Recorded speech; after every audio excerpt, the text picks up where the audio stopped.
The fluorescent lights buzzed above the warehouse floor like tired bees. It was 6:43 a.m. and cold, the kind of cold that soaked through your steel-toed boots and into your bones. In Bay 12 of the Rockwell packaging plant, a man in worn denim overalls wheeled a crate of folded cardboard toward the conveyor line. He moved slow, not lazy, just careful, like someone used to hiding pain behind patience. His name tag read Paul, but no one knew that his real name was Jacob Rockwell, CEO, owner, billion-dollar distribution contracts across 4 states. He didn't belong here, but Jacob hadn't walked the floor in years, and when a cryptic message appeared in his private inbox, he stopped pretending the spreadsheets told the whole truth. Someone's stealing from you, but the real crime, what they're covering up. So Jacob dressed down, shaved his beard, and entered through the temp agency. Just another seasonal hire with bad posture and a quiet demeanor. And now, on day 3, he'd seen enough to make him sick. Frankie, the shift lead, barked orders like a drill sergeant. He laughed too loud at his own jokes, and called everyone rookie or idiot, depending on how close the supervisor was. He had a clipboard he never used and a habit of checking inventory behind the locked cage more than he needed to. Then there was Gloria, mid-50s, with a bad knee and no one to help her at home. She worked overtime every day, but when she asked Frankie about getting full-time benefits, he told her, "You want benefits? Go marry a pharmacist." People laughed. Gloria didn't. Jacob watched, and he logged everything. But that morning things changed. At 7:12 a.m., a commotion broke out near the stock exit doors. Tommy, one of the younger workers, maybe 20, was being pulled aside by Frankie. "Open your bag," Frankie demanded, loud enough for everyone to hear. "What? Why?" "Open the bag." Jacob froze mid-cart push, watching the drama unfold like a slow car crash. Tommy unzipped his backpack and out fell 2 rolls of shrink wrap, a set of box cutters, and 3 unopened packs of industrial gloves. Gasped. "Caught red-handed," Frankie sneered. "That's a fireable offense, kid. I didn't take those. I swear. I don't even use gloves. You think I'm stupid?" Frankie grabbed the items. "Pack your crap and get out. Security's on the way." But something was off. Jacob saw Tommy's hands. They were bruised, calloused, raw. Not glove hands. And why gloves? Why not electronics or something worth flipping? Then Jacob noticed Frankie subtly nod toward Todd, the assistant shift manager near the lockers.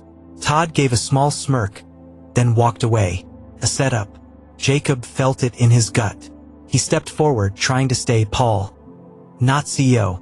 "Hey, maybe we should wait for security to check the cameras," Jacob offered casually. Frankie turned on him fast. "You knew? This isn't a debate. I don't tolerate thieves." "Neither do I," Jacob said quietly, but Frankie had already moved on. Tommy was escorted out like a criminal. No time to explain. No one to listen. At lunch, Gloria sat quietly beside Jacob. She didn't eat, just poked her sandwich. "He didn't do it," she said without looking up. "You sure?" Jacob asked gently. Frankie's been framing temps. Every few weeks. Accuses them of stealing, makes it public. Then fires them before they're eligible for permanent hire. Company saves on benefits. They don't even question it. Jacob felt bile rise in his throat. "Has anyone told HR? We tried. You know what they said? Frankie's one of our most efficient leads. Trust him." Jacob leaned back, absorbing it all. They weren't just stealing shrink wrap. They were stealing people's dignity. That night, he went home to a cheap motel. Not his penthouse. He opened his laptop and reviewed the day's footage he secretly recorded using a button cam he wore on his jacket. It was all there. Frankie's theatrics, Todd's signal, Tommy's confused face. A whole play staged to look like justice. He sent the files to his legal team with one instruction: "Don't act yet. I want to confront them myself." The next morning, Jacob returned earlier than usual.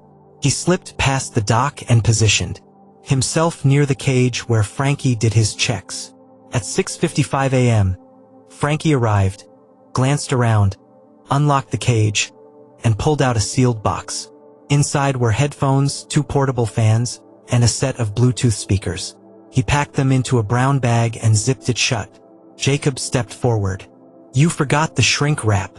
Frankie spun around, eyes wide. "What the hell are you doing back here?" "Just making sure we're all clear on what's being stolen, and who's really doing it." Frankie sneered. "You've got no idea who you're messing with, rookie." Jacob pulled something from his back pocket. A sleek black wallet with a metal emblem on the front. "I do, actually," Jacob said, his voice calm but razor-sharp. "And so do you." He opened it slowly, revealing his corporate ID. Jacob Rockwell. Frankie blinked like he'd seen a ghost. His clipboard fell from his hand, clattering to the floor. Behind them, Gloria and 2 other workers had come around the corner, just in time to hear the next line. "You've been exploiting this team, faking thefts and pushing people out to cut corners. Effective immediately. You're done here." Frankie opened his mouth, then shut it. For once, no words. Jacob stepped forward. "I've got legal, HR, and security watching this in real time. You can leave through the dock, or the front. One's got cameras. The other has cops." Frankie left. Silence settled like dust. Gloria looked at Jacob with tears starting to form. "It's you. You're him." Jacob smiled faintly. "Not always. Sometimes I need reminding." But as he turned to walk away, his phone buzzed. A message from his legal assistant. "You need to see this. We pulled security footage from 2 months ago. Frankie wasn't the only one in on it. There's a deeper chain. Upper management. Even payroll." Jacob stared at the message. He looked back across the warehouse at Gloria, at the others slowly gathering to see what had happened.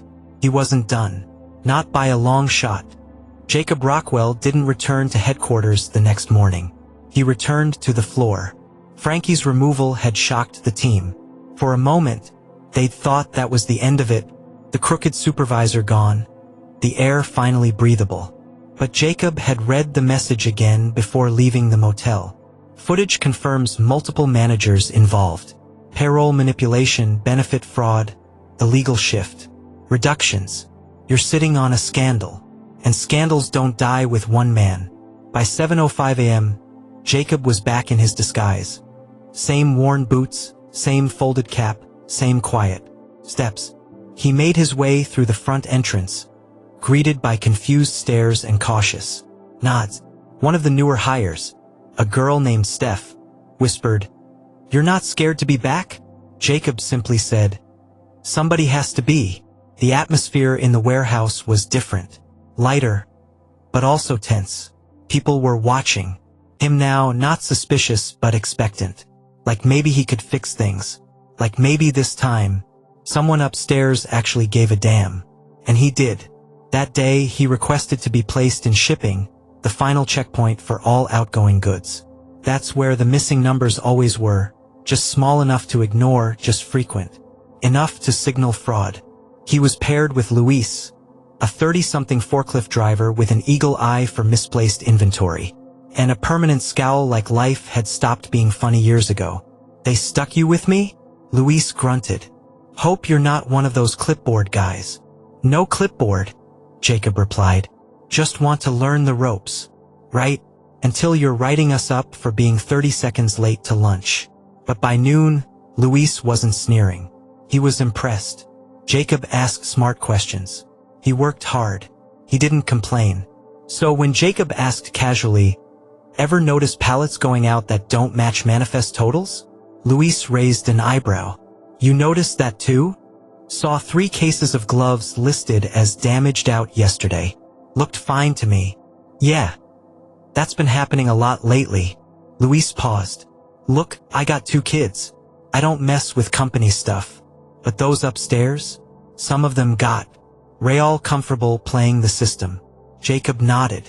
"Names?" Luis hesitated. Then, "Monica in scheduling. Rick from payroll. I don't have proof, but the missing hours game started with them. Sometimes folks work full weeks and see only part of their pay. say something and it's system error. Then they're gone the next week.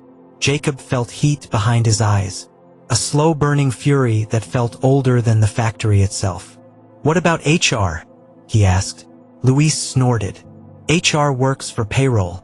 Jacob said nothing, but inside he made a decision. That night he didn't sleep. He reviewed shift logs, dock timestamps, punch card records. The security team he'd quietly put on payroll weeks ago sent him surveillance snapshots. Rick meeting Monica outside after hours. Boxes being loaded into private vans. Multiple employee complaints quietly deleted from the system. He was done watching. At 8:17 a.m. the next morning, Jacob showed up dressed not as Paul the worker, but as Jacob Rockwell, the owner. A tailored navy coat, crisp gray shirt, black shoes that echoed across the concrete floor. The staff stared. Some dropped what they were holding. Some stood frozen by machines. Luis, mid-pallet lift, nearly rammed a beam. Jacob walked straight to the break room and rang the overhead intercom. "Attention all warehouse staff. Please report to the front assembly dock for a mandatory company update." Within minutes, dozens gathered. Confused, curious, buzzing with theories.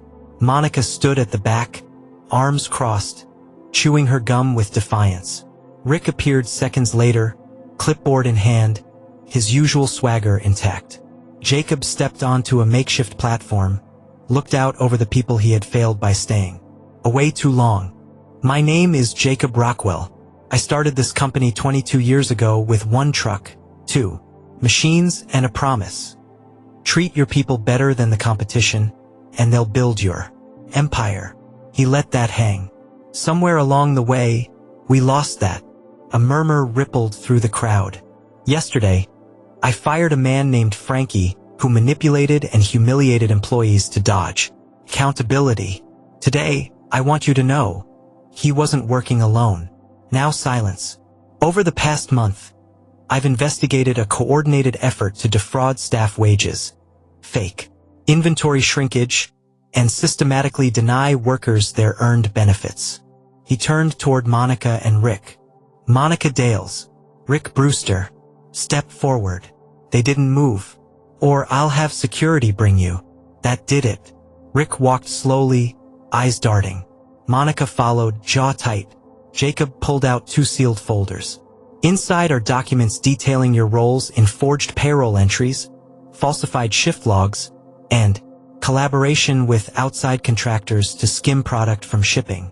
You'll both be escorted off the premises and reported to law enforcement. Gasped. Monica snarled. "You can't do this. You don't know what it's like running this place on peanuts. While you live in a mansion." Jacob didn't flinch. "I live in the shadow of this warehouse.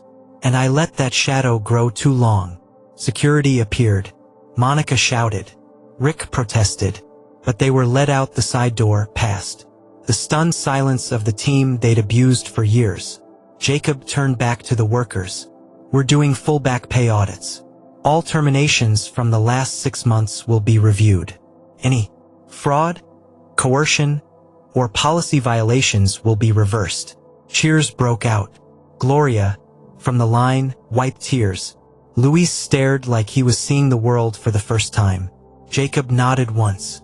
"This place is nothing without you. And starting today, I'm not just fixing the damage. I'm rebuilding the trust."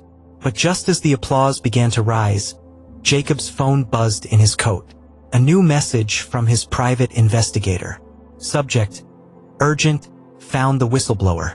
Not who you think. Jacob's brow furrowed. He opened the file. The image attached nearly made his knees give out. There, in grainy black and white security footage, was someone he recognized, but never expected. His son, Dylan Rockwell, in a hoodie, leaving a message drop box outside the corporate HQ 3 weeks ago. "He's the one who sent the first email. We traced the IP back to a burner account. But this confirms it." Jacob looked up, heart pounding. His son, who hadn't spoken to him in a year, who left the company out of frustration with its direction, had come back. But not through the front door. Through the shadows. Through the secrets. and Jacob didn't know why. Not yet, but he would. Jacob Rockwell stared at the blurry photo for what felt like forever. His son, Dylan, the same Dylan who walked out of Rockwell Manufacturing 2 years ago, disgusted by boardroom politics and the cold indifference of upper management, had circled back into the company, quietly, secretly, as the whistleblower.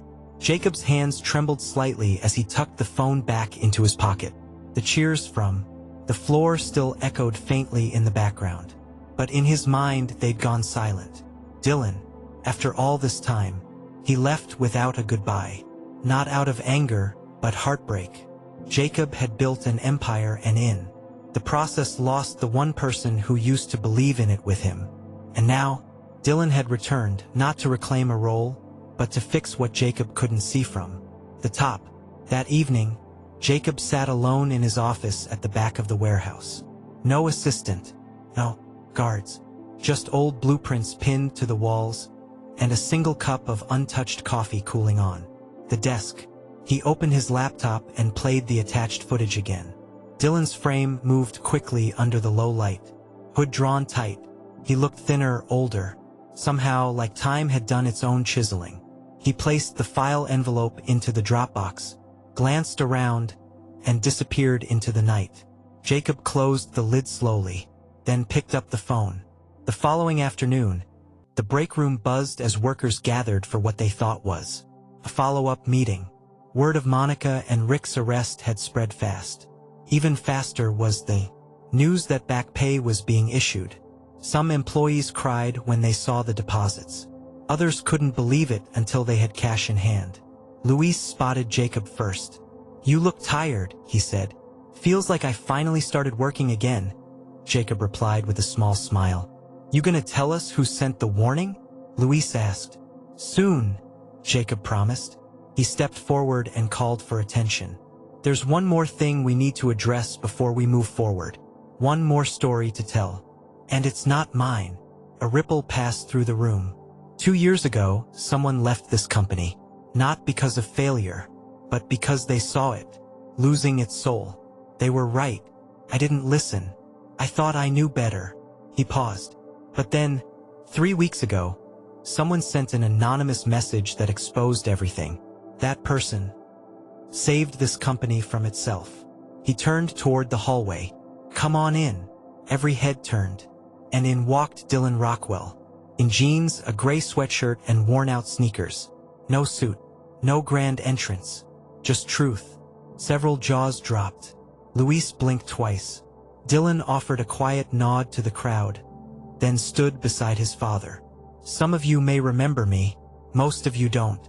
I'm Jacob's son, but I'm not here as family today. I'm here because I believe this place matters, not because of profits or numbers, but because of people." The silence in the room was thick, emotional. "I didn't come back for a promotion. I didn't do this to embarrass anyone. I just couldn't stand knowing people were being crushed under the weight of something that was supposed to lift them up." He looked at Mira, at Brandon, at the older man from quality control whose hands were permanently stained from 30 years of labor. "I believe a company can grow and still have a soul, but only if it remembers its roots and listens when the people who carry it start to fall."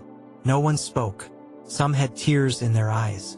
Jacob reached out and placed a hand on Dylan's shoulder. "I failed to hear that once. I won't again." The next few days moved fast. Dylan agreed to stay, not as an executive but as head of ethics and staff relations, a role he insisted came without an office or a title on the door. Just an open phone line and a promise to walk the floor every week. Jacob reinstated 3 employees who had been wrongfully terminated under Monica and Rick's management. He launched a full-scale internal audit, not for the board's benefit, but for transparency with the workers. Every week they held public updates. Jacob and Dylan sat shoulder to shoulder, listening, taking notes, correcting course in real time. They installed suggestion boxes on every floor, real ones, not symbolic decor, and every Friday, Dylan read them aloud in a rotating worker forum. A union rep who had been pushed out quietly was reinvited to the table. And by month's end, Turnover dropped by half. Productivity rose. And the factory floor sounded less like survival and more like community. One evening, after most of the crew had clocked out, Jacob and Dylan stood in the empty loading dock, watching the final trucks back into the lot. "You think it'll stick?" Dylan asked. Jacob considered. "Only if we stay honest. With them, and with ourselves. You weren't the villain, Dad. You just got distant. I get it now." Jacob looked at him, eyes glassy. "I was trying to build something for you, and in doing that, I built something you had to break." Dylan didn't say anything. He just nodded, then looked out over the trucks. "You ever think about why we called it Rockwell Manufacturing?" Jacob smiled faintly. "Because we thought it sounded strong. It wasn't the name. It was the people who wore it every day." Later that night, Jacob stayed behind to shut the place down. He walked the halls, bare now, quiet, lit only by safety lights and soft echoes. In the break room, he found a sticky note on the bulletin board. "You saw us. You listened. Thank you." No name, no handwriting he could trace. Just a message. A small one, but it meant everything. He folded it, tucked it into his coat, and stepped into the night. Outside, the sky was dark but clear. The street lamp above him buzzed faintly. Jacob took one last look at the building. Not as a CEO, not as a boss, but as a man who had finally remembered what it meant to lead. "Justice," he whispered, "starts with showing up." Then he walked down the sidewalk, slowly, quietly, not needing the spotlight, because the real work was already shining through the people inside.